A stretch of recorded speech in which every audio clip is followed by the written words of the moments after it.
करना क्या है? आज अपन करेंगे use of Euclid division lemma. अच्छा, ये था Euclid division lemma, a is equal to b q plus r, ठीक है, where r is less than b, equal और ग्रेटर देन 0। यही था, ठीक है। अगर यही था, अब एक चीज बताना, इफ b इज 2, मैंने क्या माना, कंडीशन ली है कि if b is equal to 2, तो बनेगा क्या, a is equal to 2q plus r, ठीक है। और साथ में कंडीशन क्या देगी, 0, यहाँ पर होगा r, यहाँ पर होगा 2। अच्छा, इस केस में क्या क्या बनेगा, r क्या क्या बन सकता है, केस क्या बना, r हो सकता है 0, ठीक है, r हो सकता है 1, इसके अलावा और कोई ऑप्शन बनता है क्या, नहीं। तो अपने पास नंबर्स आ गए, ये तो बना केस 1 और ये बना केस 2। अगर r 0 होगा तो क्या बनेगा, a is equal to 2q। अगर r 1 बना तो a बनेगा 2q प्लस 1। इसका मतलब मैं किसी भी नंबर को इन दो फॉर्मेट में रिप्रेजेंट कर सकता हूं। फॉर एग्जांपल, मान लो मैंने नंबर लिया 3, तो 3 को कैसे रिप्रेजेंट करूंगा, 2 प्लस 1। फॉर एग्जांपल मैंने नंबर लिया 5, तो मैं इसको इस फॉर्मेट में कैसे लिखूंगा, 2 इंटू 2 प्लस 1। मैंने नंबर लिया 10, तो मैं क्या लिखूंगा, 2 इंटू 5 प्लस 0। किसी को कोई डाउट है इनमें, do anyone have any doubt? Sarabjit Singh, repeat sir. ये लिखा हुआ था यूक्लिड डिवीजन लेमा, ठीक है। फिर मैंने क्या किया, मैंने ऐसे ही एज्यूम किया कि मान लिया कि b कितना है, 2। अगर b 2 होगा तो यूक्लिड डिवीजन लेमा में मैंने b की जगह सीधा सीधा 2 पुट किया, और 2 पुट करने पे ये इक्वेशन बनी। अब यहां से मैंने r चेक किया, r क्या बन सकता है, 0 हो सकता है, लेकिन 0 से बड़ा और 2 से छोटा, और क्या बन सकता है, 1, ठीक है। अगर 0 और 1 बन सकता है, अगर r1 0 हुआ तब तो नंबर बनेगा a is equal to 2q। अगर r1 हुआ तो क्या बनेगा, 2q plus 1। तो मैंने कुछ एग्जांपल्स लिए, पहला एग्जांपल लिया 3 को मैं रिप्रेजेंट कर सकता हूं 2 plus 1, यहाँ पर q है 1, r भी 1। 5 मैंने कोई नंबर लिया तो बना 2 into 2 plus 1, यहाँ पर b पहले से 2 माना हुआ था, q कितना है 2, r कितना है 1। मैंने कोई दूसरा नंबर लिया 10, तो 2 into 5 plus 0, r कितना है 0, q कितना है 5। तो q चेंज हो सकता है, इसके अलावा किसी भी नंबर को मैं इन दो फॉर्मेट में क्या कर सकता हूँ, रिप्रेजेंट कर सकता हूँ। इसमें किसी को कोई डाउट है?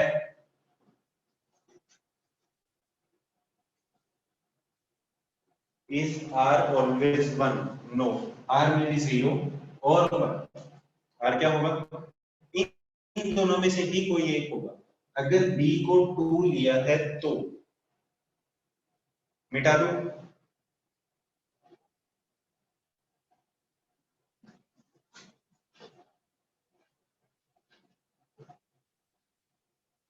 चलो उसके बाद नेक्स्ट कोई दूसरा नंबर मानते हैं। मैंने क्या माना कि इफ b is 3, b कितना माना मैंने, 3। अगर b 3 होगा तो मेरे पास कंडीशन फिर से क्या बनेगी, a is equal to 3q plus r, और कंडीशन क्या बनेगी, 0, r और 3। अच्छा, इस कंडीशन में कितने केस बनेंगे, पहला केस बनेगा 1। 1 वाले में क्या मानूंगा, r अगर 0 बना, r क्या बन सकता है 1, r क्या बन सकता है 2, तो ये बन जाएगा केस 2। ये बना दिया मैंने केस 3। क्या इन तीनों के अलावा कोई और वैल्यू हो सकती है r की? नहीं हो सकती। तो बनेगा क्या, r जब 0 बना, नंबर बना a is equal to 3q, a is equal to 3q plus 1 और a is equal to 3q plus 2। क्या इसमें किसी को कोई डाउट है? r3 नहीं हो सकता, क्योंकि कंडीशन यही है कि r की वैल्यू क्या होनी चाहिए, b से छोटी, और b को जब 3 माना है तो 3 से छोटी।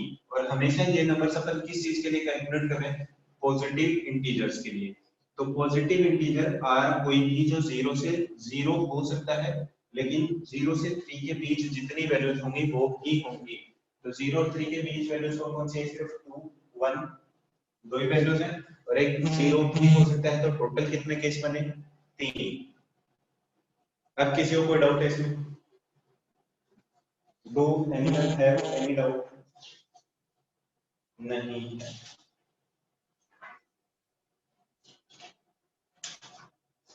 अगर कोई डाउट नहीं है, ठीक है, तो मैं सबसे पहले एक एग्जांपल ले रहा हूं, ठीक है। और वो क्या दिया गया है, ये मिटा दो अगर किसी को कोई डाउट नहीं हो। यूज क्या है वही तो बताऊंगा अभी।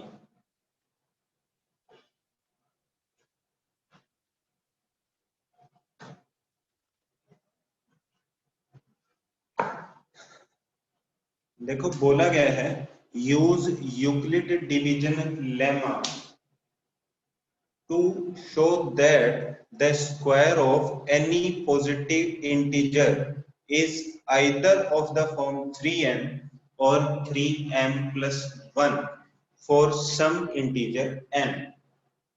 क्या बोला गया है कि कोई भी एक पॉजिटिव इंटीजर लूंगा और जब मैं उसका स्क्वायर करूंगा तो उसका स्क्वायर हमेशा किस फॉर्मेट में आएगा?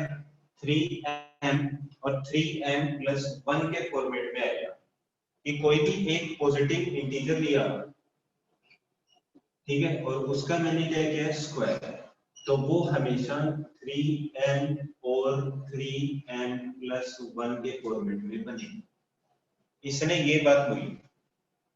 अगर इसने ये बात बोली तो मेरे को क्या करना है? इसको प्रूव करना है। किसकी हेल्प से? यूक्लिड डिवीजन लेमा की हेल्प से।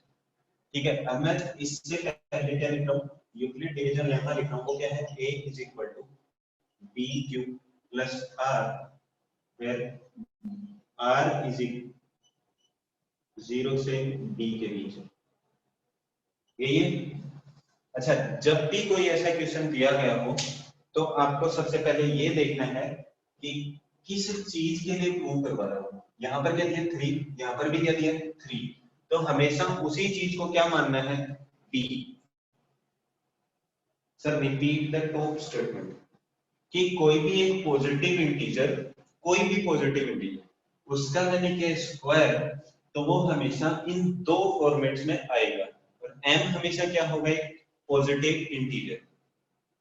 ठीक है, r बताएंगे स्टेटमेंट की एग्जांपल। मान लो कि कोई भी एक पॉजिटिव इंटीजर मैंने लिया 3, 3 का स्क्वायर कितना है? 9। तो 9 को मैं क्या लिख सकता हूँ? 3 into m, और m तब कितना हो जाएगा? 3। फॉर एग्जांपल मैंने पॉजिटिव इंटीजर लिया 4, 4 का स्क्वायर क्या है? That is 16। तो मैं इसको लिख सकता हूँ 3 multiplied by 5 plus 1। m की वैल्यू कितनी आ गई? 5। तो हमेशा इन दो फॉर्मेट में ही बनेगा। कोई भी पॉजिटिव इंटीजर उसका स्क्वायर किया तो हमेशा कैसे बनेगा? 3m और 3m plus 1 के फॉर्मेट में। इस चीज को मेरे को क्या करना है? जनरली प्रूव करना है, ना कि कोई एग्जांपल लेके। ठीक है, तो मैंने क्या किया? यूक्लिड डिवीजन लेमा लिखा, और जब भी जिस भी फॉर्मेट में वो क्या पूछे, अपने को आंसर पूछे, चाहे वो स्क्वायर करवाए चाहे क्यूब करवाए, m के साथ या n के साथ या कुछ भी लिखा हो, ये जो नंबर लिखा है उसको क्या मानना है? b। तो सबसे पहली स्टेप क्या लिखूंगा मैं? Let b is equal to 3। पहली ही स्टेप क्या लिख दी मैंने?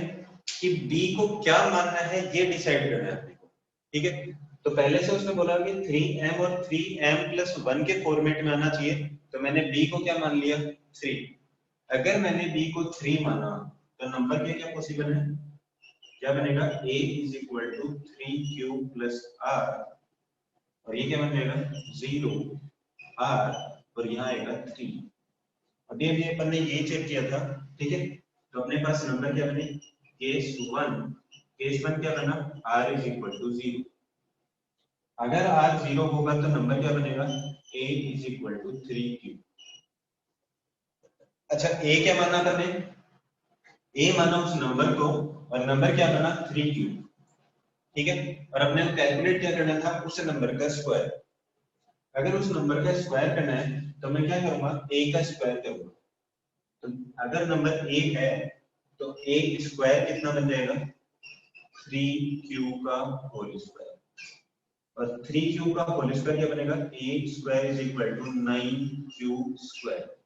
a square is equal to 3 into 3q square. अच्छा यहाँ मैं कोई भी नंबर लिखूं, ये हमेशा क्या आएगा, 3 मल्टीप्लाइड बाई सम नंबर। ये 3 के साथ कोई नंबर मल्टीप्लाई करो तो मैं साथ में क्या लिख लूंगा, let m is equal to 3q square. Positive बनेगा, q का स्क्वायर करूंगा पॉजिटिव आएगा, पॉजिटिव को किसी 3 से मल्टीप्लाई किया हमेशा कैसा आएगा, पॉजिटिव। तो नंबर अपना किस फॉर्मेट में बन गया, a square is equal to 3m। अगर r 0 आया तो हमेशा नंबर किस फॉर्मेट में बनेगा, what is the duration of the class. ये जैसे ही एग्जांपल कंप्लीट होगा द क्लास विल एंड। ठीक है, क्या किया, r जब 0 बना तो नंबर बना a is equal to 3q। अपने को कैलकुलेट क्या करना था, उसका स्क्वायर करना था पॉजिटिव नंबर का। तो मैंने उस नंबर का स्क्वायर किया, तो मेरे पास नंबर आया 3 इंटू 3q स्क्वायर। और बोला गया है कि m क्या है, एक पॉजिटिव इंटीजर। q का स्क्वायर करूंगा तो क्या आएगा, पॉजिटिव, मल्टीप्लाइड बाय 3 क्या आएगा, पॉजिटिव। तो मैंने क्या किया, let m is equal to 3q square. तो बना क्या, a square is equal to 3m। तो अगर r 0 है तब तो हमेशा कैसा फॉर्मेट मिल रहा है, 3m। अगर ये लिख लिया हो तो मैं मिटा दूं,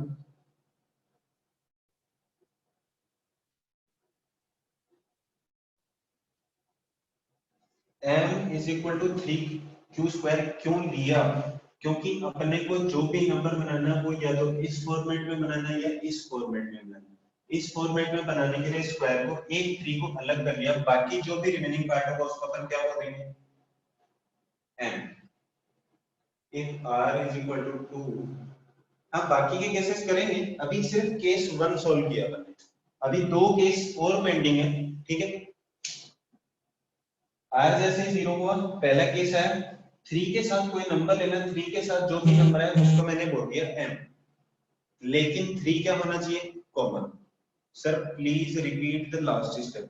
a स्क्वायर कैलकुलेट किया, a स्क्वायर आया 9q स्क्वायर। 9 को मैंने लिखा 3 इंटू 3q स्क्वायर। 3 के साथ कोई नंबर मल्टीप्लाइड में तो वो या तो इस फॉर्मेट में बनेगा या इस फॉर्मेट में। इस फॉर्मेट में कब होगा, 3 के साथ कोई नंबर मल्टीप्लाइड होगा और प्लस में क्या आना चाहिए, 1। तो मैंने क्या किया, 3 इंटू 3q स्क्वायर। तो मैंने इसको m बोल दिया तो ये किस फॉर्मेट में आ गया, 3m फॉर्मेट में। अब मिटा दो इसको अगर लिख लिया हो तो।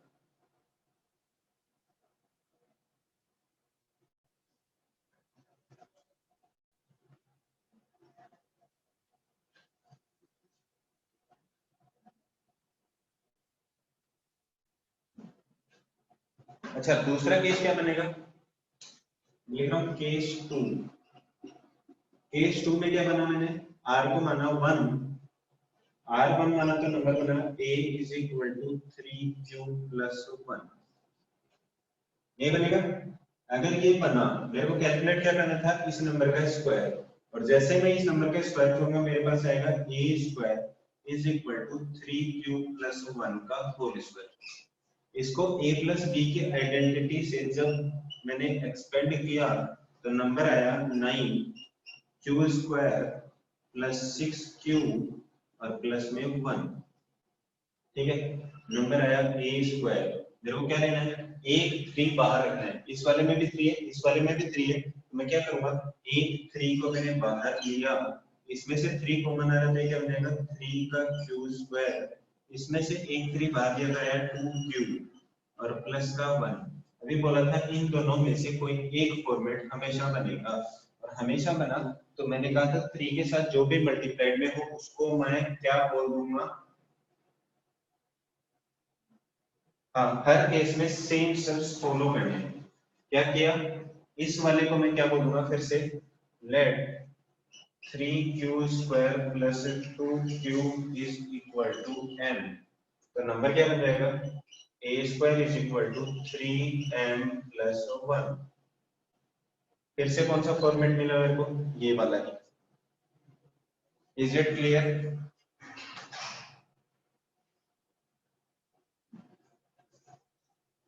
अगर लिख लिया हो तो मैं मिटा दूं।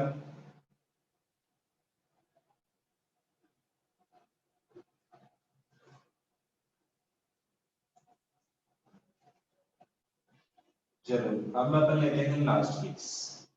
लास्ट केस क्या है? लास्ट केस आ जाएगा, थर्ड केस लिया, r इज इक्वल टू 2। अगर r को 2 लिया तो नंबर अपना बन जाएगा a is equal to 3q plus का 2। ठीक है, जब प्लस का 2 बना, अपने को क्या करना था, नंबर का स्क्वायर। नंबर का स्क्वायर लूंगा तो नंबर बनेगा a square is equal to 3q plus 2 का होल स्क्वायर। और जब इसका होल स्क्वायर में एक्सपेंड करूंगा, नंबर बनेगा a square is equal to 9q square plus 3 into 2 6 12 q plus का 4। अभी मैंने बताया था, देख रहा था, या तो क्या बनना चाहिए 3m या क्या बनना चाहिए 3m प्लस 1, लेकिन यहाँ पर क्या बना 4। 4 बना है तो मैं इसको क्या कर सकता हूँ 3 प्लस 1 कर सकता हूँ, क्योंकि अपने को कैसा चाहिए 3 के साथ मल्टीप्लाई और 1 रिमेनिंग, या फिर क्या हो 0। तो मैंने क्या किया, इस नंबर को चेंज किया, क्या किया 9q square plus 12q plus 3 and plus 1। फिर क्या किया, आपने 12 क्यों लिखा, a प्लस बी का होल स्क्वायर किया, a का स्क्वायर प्लस 2ab और प्लस b स्क्वायर।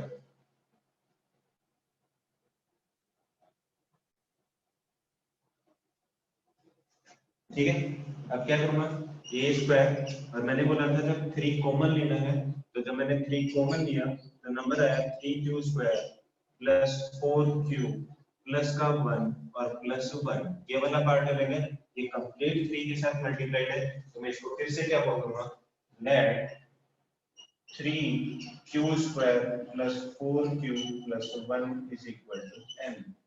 तो नंबर क्या बन जाएगा अपना 3m प्लस 1। तो अपने पास किसी भी पॉजिटिव इंटीजर का जब अपन ने होल स्क्वायर किया, तो अपन ने चेक किया कि तीन उन नंबर्स को किस किस फॉर्मेट में रिप्रेजेंट कर सकते हैं, 3q प्लस 1 और 3q प्लस 2। और इन नंबर्स का जब भी अपन स्क्वायर करेंगे तो वो किस फॉर्मेट में आएगा, या तो आएगा 3m के फॉर्मेट में, या वो नंबर आएगा 3m प्लस 1 के फॉर्मेट में। Is it clear to everyone?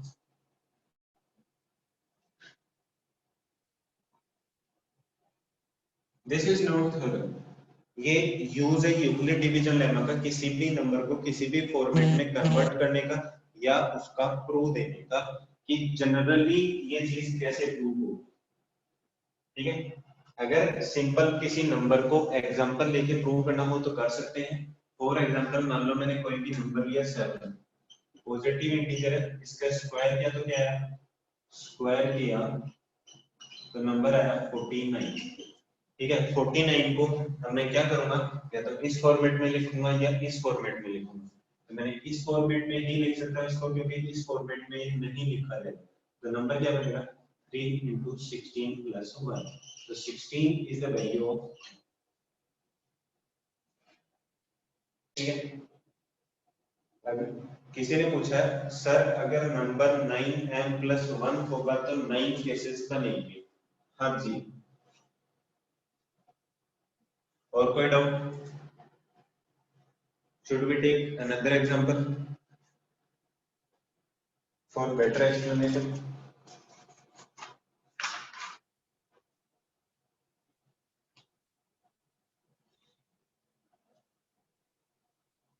कोई और एग्जांपल लें या फिर कल करें?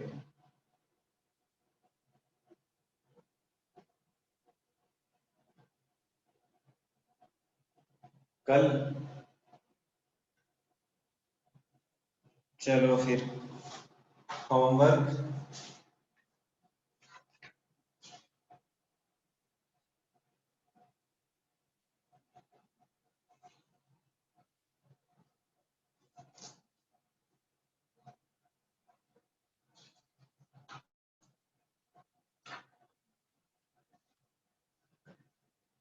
होमवर्क लिखो।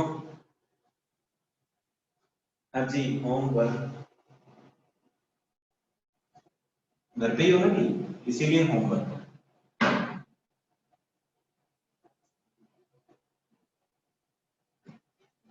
होमवर्क है exercise 2 very short answer type questions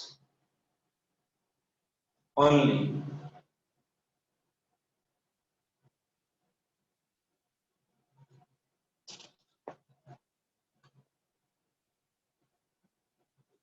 okay, good night, thank you, bye bye. Homework is exercise 2 very short answer type questions.